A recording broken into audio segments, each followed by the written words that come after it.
तो देखो, जैसे पता लग गया होगा आपको, नेशनल इनकम की थ्योरी करने वाले हैं आज।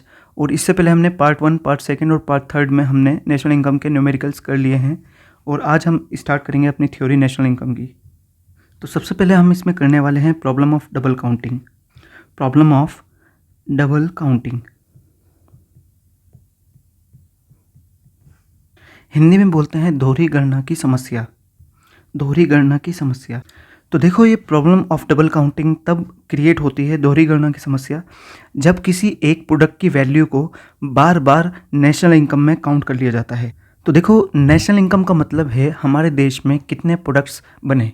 मान लीजिए हमारा देश एक छोटा सा आइलैंड है जहाँ पर 100 बाइक्स का मैन्युफैक्चरिंग हो रही है, 50 कार की मैन्युफैक्चरिंग हो रही है, ठीक है, इस तरह से और प्रोडक्ट्स की हो रही है। लेकिन हम सिंप्लिसिटी के लिए, सरलता के लिए, हम मान लेते हैं कि हमारे देश में केवल 100 बाइक्स और 50 कार्स का निर्माण हो रहा है। यही हमारे देश की नेशनल इनकम है।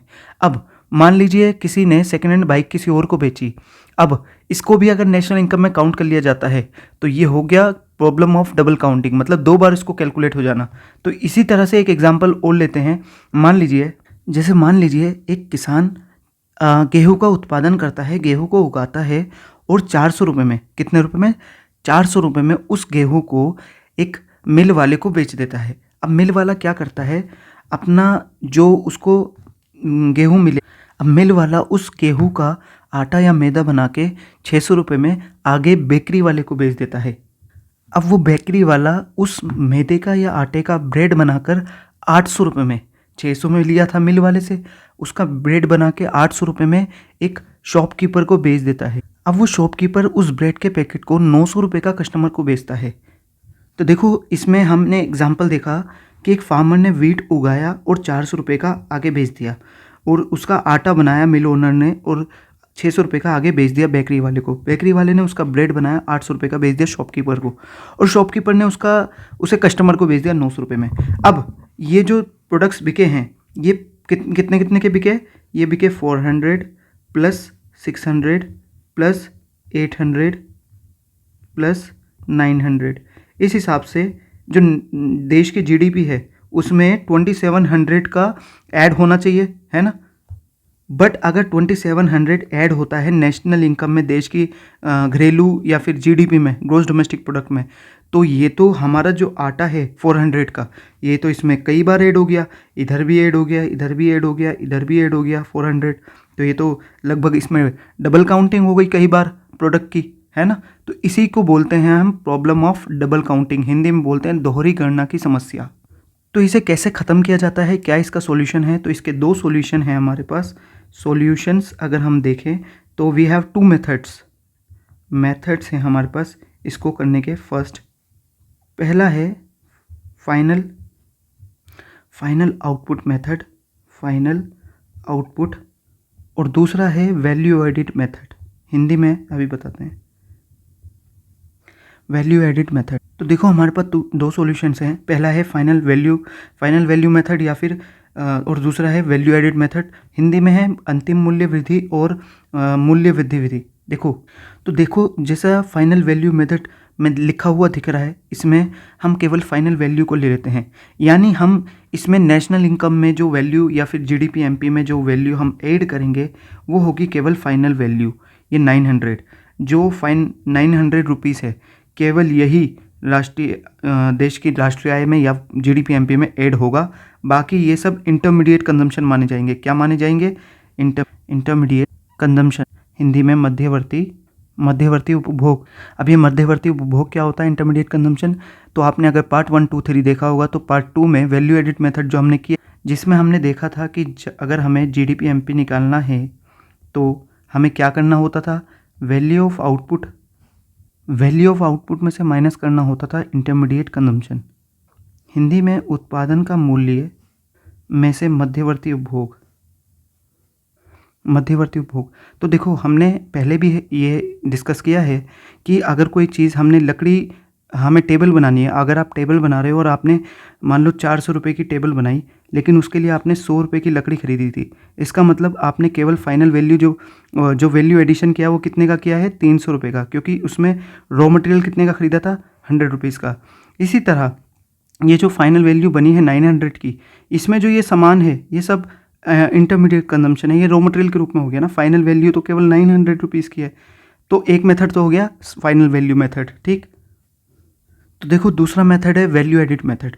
इस मेथड में हम फाइनल वैल्यू को नहीं लेते, बल्कि जो वैल्यू ऐड कर रहा है, जो भी नेक्स्ट पर्सन है जो वैल्यू ऐड कर रहा है, उसको हम ऐड करते चले जाते हैं। जैसे मान लो फार्मर ने 400 रुपये का गेहूं का उत्पादन किया, तो 400 रुपये तो वैल्यू ऐड इसने की, 400 रुपये तो फार्मर ने वैल्यू ऐड की, ठीक है। इसके बाद जब मिल ओनर ने 400 रुपये का आटा बना के कितने का बेचा, 600 रुपये का, 600, तो इसने कितनी वैल्यू ऐड की, 200, तो यहाँ पर 200। इसके बाद बेकरी वाले ने 600 रुपये का क्या बनाया, ब्रेड बनाया, कितने का बना दिया, 800 का, कितनी वैल्यू ऐड करी, 200 रुपीज़, तो 200 इसने ऐड करी दी। इसके बाद ये शॉपकीपर ने कितने का बेचा कस्टमर को, 900, इसने कितनी वैल्यू ऐड कर दी, 100 रुपीज़। तो इन सब ने अपनी अपनी तरफ से, किसी ने 400, किसी ने 200, किसी ने 100 रुपये वैल्यू ऐड की, तो फाइनल वैल्यू हमारे पास कितनी आई, हमारी आई, इसको ऐड करेंगे तो 900। तो आपने देखा कि ये जो 900 रुपीज़ है, ये ही जीडीपी एमपी में काउंट होगा या नेशनल इनकम में जाएगा। तो आपने देखा था कि जब हमने फाइनल वैल्यू मेथड लगाया था, तब भी 900 ही हमारा जीडीपी में ऐड हो रहा था, जो कि ये है फाइनल वैल्यू वाला। देखो, इसका मतलब आप कोई भी मेथड चूज़ कर सकते हो, भले ही फाइनल आउटपुट मेथड और वैल्यू एडिट मेथड।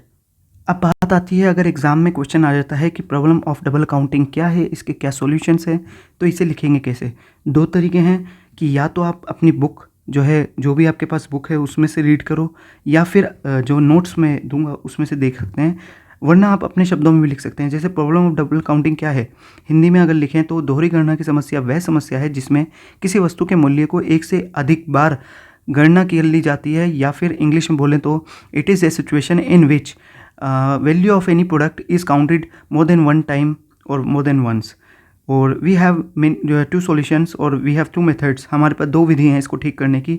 फर्स्ट है फाइनल वैल्यू मेथड और सेकंड है वैल्यू एडिट मेथड, जो है इसमें आप एग्जांपल दे सकते हो कि कैसे इसे सोल्व करना है। अपने शब्दों में भी लिखोगे तो कोई भी उसे गलत नहीं कर सकता। अब देखो, इसके बाद आता है प्रिकॉशंस। हमने जो वैल्यू एडिट मेथड किया था, प्रिकॉशंस रिगार्डिंग, पूरा लिख लेते हैं चलो, रिगार्डिंग वैल्यू एडिट मेथड। तो पहला है ओल्ड गुड्स, ओल्ड प्रोडक्ट की सेल एंड परचेज, ठीक है, यानी पुरानी वस्तु का क्रय विक्रय। देखो एग्जाम में क्वेश्चन इस टाइप से आता है, वो आपसे पूछता है कि बताइए पुरानी वस्तु कोई बेची गई है, क्या वो राष्ट्रीय आय में या जीडीपी में काउंट होगी। तो आपको उसमें लिखना होगा येस और नो, ठीक है। क्वेश्चन होता है कि येस और नो, तो आप लिख दोगे कि भाई नो, आपने लिख दिया। लेकिन दूसरा उसका क्वेश्चन होता है कि वाई, आपको ये भी बताना होगा क्या कारण है। तो आपको इसमें लिखना पड़ेगा कि उस प्रोडक्ट की वैल्यू या उसके प्रोडक्ट के प्राइस को इसलिए काउंट नहीं किया जा रहा नेशनल इनकम में, क्योंकि उसके वैल्यू को पहले ही काउंट किया जा चुका है उस ईयर में जिसमें वो बनी थी, ठीक है। नेक्स्ट पॉइंट है जो कमीशन दिया जाता है, कमीशन जो दिया जाता है पुरानी वस्तु के सेल एंड परचेज पे, commission on old sale of old goods के, तो उसे येस और नो। तो इसका आंसर होगा येस, क्योंकि देखो जो कमीशन है या ब्रोकरी है वो पुरानी वस्तु के पर तो मिल रही है, लेकिन वो मिल रही है उसकी सर्विस देने पर, क्योंकि वो अपनी सर्विस प्रोवाइड कर रहा है, उसके बदले में उसको जो है कमीशन या ब्रोकरी मिल रही है, या दलाली या फिर कमीशन मिल रहा है। तो ये राष्ट्रीय आय में काउंट होगा, येस। इसके बाद तीसरे नंबर पर आता है own account production of producers. इसको देखते हैं, प्रोड्यूसर्स यानी जो प्रोड्यूसर्स जो है ना, मान लीजिए एक प्रोड्यूसर है और वो कार बनाता है, ठीक है। अब वो कार तो बनाता है, लेकिन एक दो कार ना उसने अपने लिए, घर के लिए भी, मतलब अपने यूज़ के लिए भी रख ली। फैक्ट्री में जो उसके कर्मचारी हैं ना, जो वर्कर्स हैं, उनको लाने ले आने के लिए वो यूज़ कर रहा है, तो वो उस मार्केट में तो उसने बेचा नहीं है, तो क्या वो नेशनल इनकम में काउंट होगी? यस। क्यों होगी? वाई? बिकॉज इसने इसमें खुद यूज़ कर रहा है, लेकिन प्रोडक्शन तो हुआ है ना। हिंदी में हम इसे बोलेंगे उत्पादक का स्वलेखा उत्पादन, ठीक है। इसके बाद है fourth point, production for self consumption. Production for self, यानी ये प्रोडक्शन फॉर सेल्फ कंजम्पशन। तो इसमें क्या ये नेशनल इनकम में काउंट होगा? यस। क्यों होगा? तो देखो, जो सेल्फ कंजम्पशन है, मान लो कोई फार्मर है, फार्मर ने गेहूँ उगाया और जो गेहूँ है ना वो खुद खा गया। मान लो 100 kg का गेहूँ उगा के खुद खा गया, सेल्फ कंजम्पशन कर लिया, खुद ही खा लिया फैमिली ने। तो क्या ये नेशनल इनकम में काउंट नहीं होगा? यस होगा, क्योंकि अगर ये मार्केट में बिकता तो ये नेशनल इनकम में, हमारे देश की राष्ट्रीय आय में, जीडीपी एमपी में काउंट होता। इसका मतलब ये भी होगा, भले ही उन्होंने, वो फैमिली ने खुद खा लिया। देखो, इसका है production for self consumption, Hindi में है स्व उपभोग के लिए उत्पादन। ठीक है। या फिफ्थ पॉइंट है हमारा इंटरमीडिएट कंजम्पशन। इंटरमीडिएट कंजम्पशन, जैसा कि पहले बताया जा चुका, जब हम जीडीपी एमपी निकालते हैं तो वैल्यू ऑफ आउटपुट में से माइनस कर इंटरमीडिएट कंजम्पशन को। तो देखा आपने कि जब हम जीडीपी एमपी निकाल ही रहे हैं तो वैल्यू ऑफ आउटपुट से माइनस कर रहे हैं इंटरमीडिएट कंजम्पशन। जब हम इसे माइनस कर रहे हैं, मान लीजिए 400 है और ये 100 है, तो इसका मतलब हम ये जो कच्चे माल की खरीद है, जो हमने कच्चा माल खरीदा कुछ भी बनाने के लिए, हम उसे जीडीपी एमपी में नहीं ले रहे हैं, उसे माइनस कर रहे हैं अपनी फाइनल वैल्यू ऑफ गुड्स से। मान लो आपने एक जीन्स बनाई है और जीन्स आपकी मार्केट में बिकी 400 रुपये की, लेकिन उस जीन्स को बनाने के लिए आपका कच्चा माल वगैरह जो आपने खरीदा वो 150 रुपये का था। तो हमने वो माइनस किया, तो टोटल आपने नेशनल इनकम में वैल्यू ऐड कितने करी? 250 रुपये, क्योंकि 150 रुपये तो आपने कच्चा माल खरीदा था। ये रॉ मटेरियल जो आपने खरीदा था, जिसने बेचा होगा आपको, ये उसकी वैल्यू एडिशन में नेशनल इनकम में काउंट होगा। तो हमें एक बात क्लियर हो गई कि इंटरमीडिएट कंजम्पशन यानी मध्यवर्ती का उपभोग जो है राष्ट्रीय आय में नेशनल इनकम में काउंट नहीं होता। नो, ठीक है, नहीं होता। क्यों नहीं होता? क्योंकि ये कच्चा माल है, ये हमारी फाइनल वैल्यू में ही काउंट हो रहा है। मान लो अगर 400 रुपये नेशनल इनकम में काउंट हो गए तो ये तो इसकी ज़रूरत नहीं है दोबारा, ये तो 150 रुपये दो बार काउंट हो जाएंगे। मान लो 400 रुपये, एक 400 रुपये की जीन्स बिकी और ये हमारी जीडीपी एमपी में काउंट हो गई। तो फिर अगर हम 150 रुपये का रॉ मटेरियल भी काउंट करेंगे तो ऐसे तो ये 400 और प्लस 150 कितना हो जाएगा? 550 की वैल्यू ऐड हो जाएगी नेशनल इनकम में, जबकि 550 का तो नहीं है, 400 रुपये में 150 ऐड है ऑलरेडी। इसके बाद है 6 पॉइंट पर इम्प्यूटेड रेंट। इम्प्यूटेड रेंट का मतलब क्या होता है, एक बार बताते हैं। रेंट हिंदी में बोलते हैं आरोपित। तो देखो, जिस मकान में आप रह रहे हो, ठीक है, उसका किराया, उसका रेंट, ये नेशनल इनकम में काउंट होगा या नहीं? मान लीजिए उसमें आप खुद रह रहे हो, ठीक है, लेकिन मान लो अगर आप उसको किराए पे देते तो उसका कुछ पैसा आता, मान लो उसका 2000 रुपये आता, तो ये जो 2000 रुपये आता, ये क्या नेशनल इनकम में काउंट होगा? यस। आप मान लो अपने अपने घर में रह रहे हो, जिसमें खुद ही आप रह रहे हो, किराए पे नहीं दे रखा, फिर भी उसका जो इम्प्यूटेड रेंट है, जो उसका किराया आता, अगर आप नहीं रहते तो वो भी नेशनल इनकम में काउंट होता, क्योंकि उसका हर कैपिटल गुड या हर मतलब लैंड का, हर ज़मीन का किराया होता है। ठीक है। इसके बाद 7th पॉइंट है हमारा services for self consumption. Services for self consumption, तो देखो, अगर नेशनल ये क्वेश्चन एग्जाम में आ गया कि क्या self services for self consumption include होती हैं या नहीं होती, तो आपको लिखना है नो। क्यों लिखना है भाई? पहली बात तो ये होती क्या है, मान लीजिए आपको जो घर में, अपने हाउस में आपको जो सर्विसेज मिल रही है आपके मम्मी पापा से, अपने मदर से, मान लो आपकी मदर आपको खाना वाना बना के देती, तो वो सर्विस दे रही हैं आपको सेल्फ कंजम्पशन के लिए, मतलब खुद के लिए सर्विस कर रही हैं, अपने आप को दे रही हैं और आपको भी सर्विस दे रही हैं। तो क्या ये नेशनल इनकम में काउंट होगा? मान लीजिए अगर ये कहीं और सर्विस प्रोवाइड करते तो कुछ तो पैसे अर्निंग कमाते, लेकिन क्या ये नेशनल इनकम में काउंट होगा? नहीं होगा। क्यों नहीं होगा? क्योंकि इस जो सर्विसेज दे रही हैं, या जो आपके भाई बहन, आप छोटे भाई बहन, बड़े भाई बहन आपको सर्विसेज देते हैं, इनकी मार्केट वैल्यू नहीं निकाली जा सकती। आप कितनी मार्केट वैल्यू बताओगे? कितना उसका मार्केट में मूल्य होगा? नहीं है, वो अनमोल हैं, उनका कोई वैल्यू लगा ही नहीं सकता, इसलिए नेशनल इनकम में काउंट नहीं होती। इनकी कोई मार्केट वैल्यू, इसका कोई बाज़ार मूल्य नहीं होता। हिंदी वालों के लिए ध्यान से ये शब्द देख लो, इनका कोई बाज़ार मूल्य नहीं होता। देखो, अभी तक हमने वैल्यू एडिड मेथड के बारे में प्रिकॉशंस पढ़ी थी, अब हम पढ़ेंगे precautions regarding income method. Income method हमने किया है ना फर्स्ट पार्ट में, इनकम मेथड, ठीक। तो इसका पहला पॉइंट है ट्रांसफ़र इनकम, ठीक है, ट्रांसफ़र इनकम। एक से तो ये सवाल आपसे पूछा जाता है कि ट्रांसफ़र इनकम नेशनल इनकम में काउंट होगी, यस या नो। वीडियो को पॉज करो, तो आंसर है नो। क्यों? देखो, पहले तो आपको पता होना चाहिए कि फैक्टर इनकम और ट्रांसफ़र इनकम में डिफरेंस। देखो, फैक्टर इनकम वो होती है जो हम अपनी फैक्टर, जो हमारे फैक्टर्स होते हैं, जैसे लैंड, लेबर, कैपिटल और एंटरप्रेन्योरशिप, जो हम अपने ये फैक्टर, जो हमारे साधन हैं, है ना, आपने पढ़े होंगे 9th क्लास में उत्पादन के साधन। तो जब हम ये साधन अपने किसी को देते हैं, जब हम अपनी लैंड देते हैं तो उसके बदले हमें किराया मिलता है, रेंट मिलता है। जब हम लेबर देते हैं तो उसके बदले हमें वेजेस एंड सैलरी मिलती है। जब हम कैपिटल देते हैं तो उसके बदले हमें इंटरेस्ट मिलता है। और जब हम अपना एंटरप्रेन्योरशिप यानी अपना उद्यम लगाते हैं तो हमें उसमें प्रॉफिट मिलता है। देखो ये सभी जो चीज़ें हैं, ये रिवार्ड है, ये इनाम है फैक्टर को फैक्टर सर्विसेज देने का। ये जो फैक्टर हैं ये अपनी सर्विसेज दे रहे हैं, इसके बदले में ये इनको मिल रहा है, ठीक है। लेकिन अगर कोई चीज़ बिना किसी सर्विस के, बिना किसी बदले में के अगर आपको मिलती है तो उसे बोलते हैं हम ट्रांसफ़र इनकम, ट्रांसफ़र रिसिप्ट्स, यानी उसे बोलते हैं हम हस्तांतरण आय। हिंदी में क्या बोलते हैं? तो जो ट्रांसफ़र इनकम होती है, जैसे कोई बेरोज़गार है और उसे बेरोज़गारी भत्ता मिल रहा है, अनएम्प्लॉयमेंट अलाउंस मिल रहा है, या किसी को ओल्ड एज पेंशन मिल रही है, या किसी को स्कॉलरशिप मिल रही है, ठीक है, या ये तीनों चीज़ें किसी को मिल रही हैं। देखो इसके बदले में कुछ देना नहीं पड़ा, बिना ये वैसे ही मिल रही है, तो ये कभी भी राष्ट्रीय आय में, नेशनल इनकम में काउंट नहीं की जाती, क्योंकि इसके बदले में कोई सर्विसेज नहीं दी गई है। चलिए अब सेकंड पॉइंट पर सेकंड पॉइंट है इलीगल एक्टिविटीज़ से जो भी आती है इनकम। इलीगल एक्टिविटीज़ जैसे थेफ्ट, चोरी, गैम्बलिंग, तो क्या इसे नेशनल इनकम में काउंट करेंगे? नो। क्यों? क्योंकि सिंपली इनका हमारे पास कोई एस्टीमेट अवेलेबल नहीं होता, ठीक है, इनका एस्टीमेट अवेलेबल नहीं होता। थर्ड पॉइंट है हमारा, जो कमीशन दिया जाता है सेल एंड परचेज पे, जैसे हमने अभी इससे पहले किया था वैल्यू एडेड मेथड में भी, ऑफ प्रोडक्ट, इसे ये, तो ये नेशनल इनकम में काउंट होगा नहीं होगा? यस होगा। क्यों? क्योंकि इसके बदले जो कमीशन एजेंट है उसने अपनी सर्विस प्रोवाइड करी है, ठीक है। इसके बाद हमारे पास फोर्थ पॉइंट आता है जो विंडफॉल गेन्स होते हैं।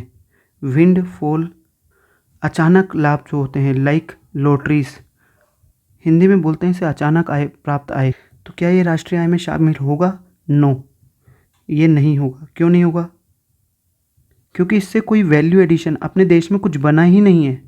ये तो अचानक से जो है लॉटरी लग गई, या फिर कोई अचानक से लाभ हो गया, कैपिटल गेन, प्रॉपर्टी के एकदम रेट बढ़ गए, इससे कोई वैल्यू एडिशन, देश में कुछ प्रोडक्ट थोड़ी बना है। मान लो बाइक बनती, ठीक है, बाइक बनती या कार बनती, तो वो नेशनल इनकम में वैल्यू एडिशन होता, कुछ उत्पादन का मूल्य का वृद्धि होती कुछ, लेकिन इससे कुछ नहीं हुआ है, तो ये नेशनल इनकम में काउंट नहीं।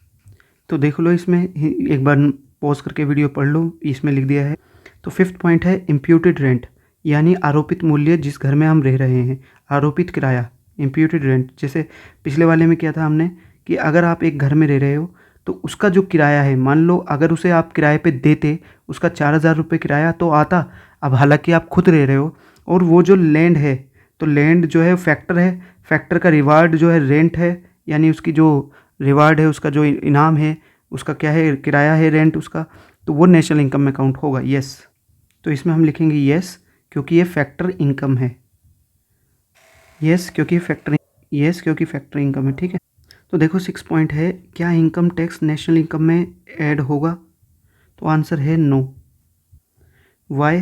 बिकॉज इनकम टैक्स जो है वो अगर कंपनसेशन ऑफ एम्प्लॉयज़ है, यानी हिंदी में कर्मचारियों को जो पारिश्रमिक, जो कर्मचारियों को वो क्या मिलता है? उन्हें मिलते हैं वेजेस एंड सैलरी। और क्या मिलता है कर्मचारियों को एम्प्लॉयर के द्वारा जो भी फ्री फूड, कपड़ा वगैरह जो भी मिलता है, सोशल कंट्रीब्यूशन मिलता है। तो देखो ये सब उसको मिलता है कर्मचारी को। अब कर्मचारी ने जो पैसा कमाया, इसमें से वो टैक्स देगा। तो देखो हमने पढ़ा था जीडीपीएमपी इनकम मेथड में कि जो जीडीपीएमपी होता है उसमें हम सीओई ऐड करते हैं। मान लो सीओई हमारा टोटल है 400, पूरे देश का 400, तो जो 400 हम ऐड कर रहे हैं और इसमें से मान लो 20 रुपीज़ टैक्स दिया जा रहा है टोटल, ठीक है, तो 400 रुपये तो हमने नेशनल इनकम में ऐड कर दिया, जीडीपीएमपी में या नेशनल इनकम में। तो अब उसमें से 20 रुपये जो इनकम टैक्स जाएगा वो अलग से ऐड नहीं होगा। इनकम टैक्स इसका मतलब ऐड नहीं होता, क्योंकि वो ऑलरेडी कंपनसेशन ऑफ एम्प्लॉयज़ से दिया जा रहा है। या फिर जो मिक्स इनकम, जो खुद की इनकम कमाते हैं, जो खुद का व्यवसाय करते हैं, स्वनियोजित, सेल्फ एम्प्लॉयड जो होते हैं ना, जो सेल्फ एम्प्लॉयड, हिंदी में स्वनियोजित जो लोग होते हैं, उनकी जो मिश्रित आय, स्वनियोजित हो या सेल्फ एम्प्लॉयड की जो मिक्स इनकम होती है, वो अगर मान लो इसमें से टैक्स पे करते हैं तो वो भी जो है नहीं होगा काउंट क्योंकि उन्होंने ऑलरेडी मिक्स्ड इनकम तो जीडीपी एमपी में काउंट हो ही रहा है नेशनल इनकम में, ठीक है। चलो तो देख लो, हमने इसको इस ऐसे भी लिख दिया है, income tax no, it's already added as it is a part of compensation of. Next point है हमारा कॉर्पोरेट टैक्स, या डिविडेंड वगैरह, ठीक है। तो देखो ये ऑलरेडी एडिड है क्योंकि ये प्रॉफिट का पार्ट है। आपको पता होगा जब हम करते हैं जीडीपी एमपी निकालते, तो इनकम मेथड में जीडीपी एमपी का फॉर्मूला क्या होता था हमारा, बताओ, COE plus OS plus MI plus debt plus NIT, यही होता था ना। अब इस ऑपरेटिंग सरप्लस में 4 पार्ट होते थे, याद है, रेंट, इंटरेस्ट, इधर ले लेते हैं रॉयल्टी, और इधर ले लेते हैं प्रॉफिट। अब आपको याद होगा, बताया था कि प्रॉफिट अगर नहीं दे रखा है क्वेश्चन में तो इसके 3 पार्ट्स होते हैं। तो वो जो पार्ट वो क्या थे, वो थे प्रॉफिट, टैक्स और डिविडेंड और अनडिस्ट्रीब्यूटेड प्रॉफिट। हिंदी में बोलते हैं इसे लाभ कर, हिंदी में से बोलते हैं लाभ कर या फिर निगम कर, ठीक है। यह ध्यान रखना कि ये कॉर्पोरेट टैक्स ही प्रॉफिट टैक्स है, ये लाभ कर को भी बोलते हैं इसे, या निगम कर। डिविडेंड का मतलब होता है लाभांश। और देखो आपने पार्ट 1 देखा होगा तो आपको पता होगा, अनडिस्ट्रीब्यूटेड प्रॉफिट का मतलब होता है अवितरित लाभ, जो प्रॉफिट हमने डिस्ट्रीब्यूट ही नहीं किया। तो मान लीजिए ये प्रॉफिट 100 है और ये ऑपरेटिंग सरप्लस में काउंटेड है, ठीक है, तो इसका मतलब तो ये जीडीपी एमपी में ऐड हो रहा है। तो अब अगर कॉर्पोरेट टैक्स जो है यानी प्रॉफिट टैक्स है वो इसका पार्ट है और ये इसका पार्ट है, तो इसका मतलब हम कहेंगे कि यस ये ऐड होता है। लेकिन अगर मान लीजिए प्रॉफिट ऐड हुआ है ऑपरेटिंग सरप्लस में और फिर भी हमसे कहा जाता है कि प्रॉफिट टैक्स ऐड करो, तो हमें प्रॉफिट टैक्स ऐड नहीं करना क्योंकि ये ऑलरेडी प्रॉफिट का पार्ट है। मान लो ये 10 है और ये 100 है, तो 100 हमने ऐड कर दिया ऑपरेटिंग सरप्लस में ऑलरेडी यहाँ पर, तो हम ये 10 दोबारा से ऐड थोड़ी करेंगे, ठीक है। तो ध्यान से देखो क्या लिखा हुआ है, यहाँ पर लिखा है कि yes because they are part of profit, but अगर प्रॉफिट को ऑलरेडी ऐड कर दिया है तो दोबारा कॉर्पोरेट टैक्स और डिविडेंड को ऐड नहीं करेंगे, ध्यान रखना। नेक्स्ट हेडिंग है हमारी प्रिकॉशंस रिगार्डिंग एक्सपेंडिचर मेथड। तो देखो इसका पहला पॉइंट है कि जो एक्सपेंडिचर है वो ओनली ऑन फाइनल गुड्स और सर्विसेज, फाइनल गुड्स पे जो खर्चा हो रहा है उसी को काउंट करना है। मान लो इंटरमीडिएट गुड्स पर जो खर्चा हो रहा है उनको नहीं काउंट, इंटरमीडिएट गुड्स पर नहीं। कैसे, मान लो एक टेबल बिकी है, ठीक है, तो वो जो टेबल है 400 की बिकी है, तो ये 400 तो नेशनल इनकम या जीडीपी एमपी में काउंट होगा, ठीक है। लेकिन ये जो लकड़ियाँ बिकी थी 150 रुपये की, ये नहीं काउंट होगा क्योंकि ये तो इसमें ऐड है 400 रुपये में, तो लकड़ी का मूल्य भी तो ऐड है ना इसमें। तो फाइनल जो गुड्स है, फाइनल जो वैल्यू है उसको काउंट करेंगे केवल नेशनल इनकम। तो देखो इसे एक बार पॉज करके पढ़ लेना, क्योंकि इंटरमीडिएट गुड्स अगर हम ऐड करने लगेंगे उनकी वैल्यू को तो ये डबल काउंटिंग की प्रॉब्लम को क्रिएट कर। अब सेकंड पॉइंट है कि जो सेकेंड हैंड गुड्स के एक्सपेंडिचर है वो भी नहीं ऐड करते एक्सपेंडिचर मेथड में या नेशनल इनकम में। क्यों? क्योंकि सेकेंड हैंड गुड्स जो होती है ना उनका मूल्य जो है गुड्स एक्सपेंडिचर वो ऑलरेडी ऐड हो गया था जब वो पहली बार गुड्स बनी थी, ठीक है। थर्ड पॉइंट है जो एक्सपेंडिचर होता है ना ऑन शेयर्स एंड बॉन्ड्स, जो शेयर्स एंड बॉन्ड्स पे हम खर्चा करते हैं उस पर वो भी नहीं होता, उसको नेशनल इनकम या जीडीपी एमपी में नहीं काउंट करते क्योंकि ओनली ये पेपर क्लेम है, ओनली पेपर क्लेम है, इससे कुछ वैल्यू एडिशन नहीं हुआ है हमारे देश में, तो उस पर जो खर्चा होता है उसको नहीं काउंट करते नेशनल। देखो फोर्थ पॉइंट है एक्सपेंडिचर जो हम करते हैं ऑन ट्रांसफ़र पेमेंट, जो गवर्नमेंट करती है, जैसे कैसे करती है, जो ओल्ड एज पेंशन दे दी, स्कॉलरशिप दे दी, गरीब लोगों को कुछ वो दे दिया है ना, ETC। तो जैसा आपको दिख रहा होगा कि एक्सपेंडिचर जो होता है ट्रांसफ़र पेमेंट पे, जो ओल्ड एज पेंशन वगैरह, ये नहीं काउंट होता नेशनल इनकम में। इस पर जो एक खर्चा होता है, इसका जो एक्सपेंडिचर है, क्यों नहीं होता? क्योंकि गवर्नमेंट ने इसके बदले इसको गवर्नमेंट में को कुछ नहीं मिला है हमारे देश में, कोई वैल्यू एडिशन नहीं हुआ है, कोई सर्विसेज प्रोवाइड नहीं हुई है, तो इसके लिए जो व्यय होता है हस्तांतरण भुगतान पर उसको नहीं शामिल किया जाता नेशनल इनकम में, जीडीपी में। देखो नेक्स्ट पॉइंट है इम्प्यूटेड वैल्यू जो होती है ना, इम्प्यूटेड रेंट जिसमें हम रह रहे हैं उसकी जो एस्टिमेटेड वैल्यू है वो नेशनल इनकम में काउंट होगी। जो उसकी एस्टिमेटेड वैल्यू है, जैसे मान लो जिस घर में हम रह रहे हैं उसके 4,000 रुपये होते, हमें देने पड़ते अगर हम किसी और के घर में रहते, तो उसको भी काउंट किया जाना चाहिए नेशनल इनकम में। तो ये शुड बी, इसका आंसर येस हो। तो एक बार पॉज करके इन सभी पॉइंट्स को एक बार क्लियर कर लो, देख लो। तो देखो नेक्स्ट वीडियो में हम बात करेंगे, नेक्स्ट वीडियो में हम नॉमिनल जीडीपी, रियल जीडीपी और जीडीपी से रिलेटेड अदर जो फैक्टर्स हैं, डोमेस्टिक इनकम, नेशनल इनकम, ये सब क्या है पूरी थ्योरीज को देखेंगे, ठीक है।